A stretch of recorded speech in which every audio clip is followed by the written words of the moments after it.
Hello and welcome back to my channel. Today is Financial Freedom Friday and I'm going to be discussing the Dave Ramsey baby steps. When I decided to get serious about becoming debt-free, I wanted to make sure that I was being intentional and had a clear plan. I had heard of Dave Ramsey before, so when I did a quick Google search, I was able to learn about his financial roadmap called the Baby Steps. What I love about this roadmap is you don't have to be a financial expert to understand it. I ultimately decided to create a roadmap of my own, but I wanted to share with you what I liked and disliked about the baby steps. So let's go take a look.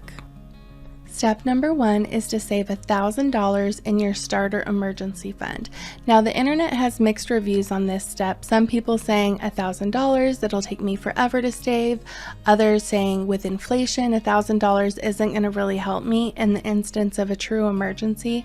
But this particular step isn't really about the amount that you're saving, but instead about practicing saving and building that savings muscle so you're making better financial decisions. So whether it's $5 a month or $500 a month, start saving towards an emergency fund and you can decide which amount makes the most sense for you and your financial situation. Step 2 is pay off all debt except your house using the debt snowball method. Now a little bit of background, there's two primary methods that people use when paying off their debt. First is the debt snowball method, where you're paying the smallest balance first, and as you pay each balance, you move on to the next smallest. This is a great way to keep you motivated because you're constantly paying off those smaller balances. Now the second is the avalanche method, and in the avalanche method you're paying off the highest interest rate first. Now to show you the difference between these two methods, I have a really great resource, so let's go ahead and check that out. Alright, so this resource can be found at vertex42.com and it's a spreadsheet. You can use either Excel or a Google Sheets, and when you download it, it's going to have all the formulas input and all you have to do is add your different debts, and then it's going to show you both the snowball method and the avalanche method so you can decide what is best for you. So real quick, I'm not going to go through the numbers in detail, but with the inputs that they provided using the, let's use the snowball method first. The total interest paid, so this is interest, not the actual money you borrowed, is going to be $5,577. By switching to the avalanche method, that goes down to $4,419. And so while the snowball method is great in the sense that you're constantly paying off those smaller debts and you're more motivated to continue, you are going to pay a lot more in interest than you would with the avalanche method. And so this is one thing I deviated from when I was creating my financial roadmap. I decided to opt for the avalanche method. If you're unsure if you're going to be able to commit to a debt-free journey, you might want to go with the snowball method because that will help keep you motivated by paying those smaller debts off first. Step 3 is to save 3 to 6 months of expenses in a fully funded emergency fund. Now, I think this is a very personal decision depending on your financial needs and your financial goals. So for example, my family opted to go for a 12-month emergency fund because my husband's retiring from the military in the next year. I'm an adjunct instructor and the amount of classes I teach changes each semester.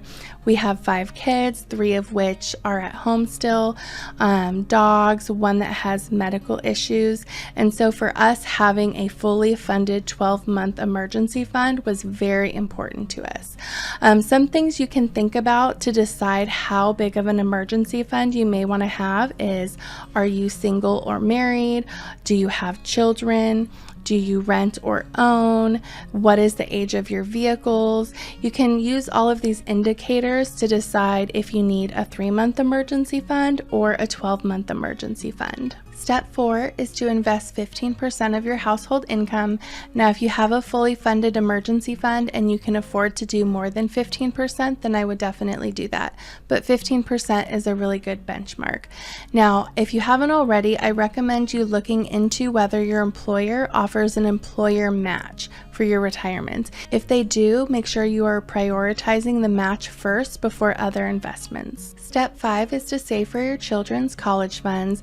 Now, my husband and I both have educational benefits that we're sharing with our children, and they're going to supplement that by paying for part of their education themselves. So this is really going to be a personal decision for you and your family as to whether you're going to help your children with college or not.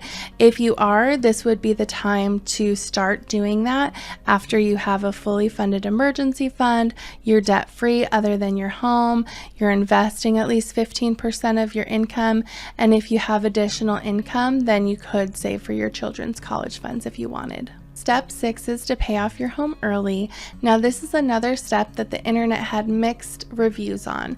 Some people say, yes, you should definitely pay off your home early, while others say, make your minimum payments and invest in the market because your market returns are going to be greater than your interest rate.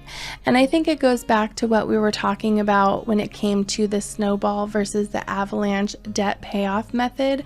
I think whatever feels right for you and is more motivating for you is what you should do. So for example, I would much rather have a home that is paid off and be completely debt free than have money in the market, even if my returns would be higher. So this is really going to be a personal decision for you and your family. And last but not least, step 7 is to build wealth and give.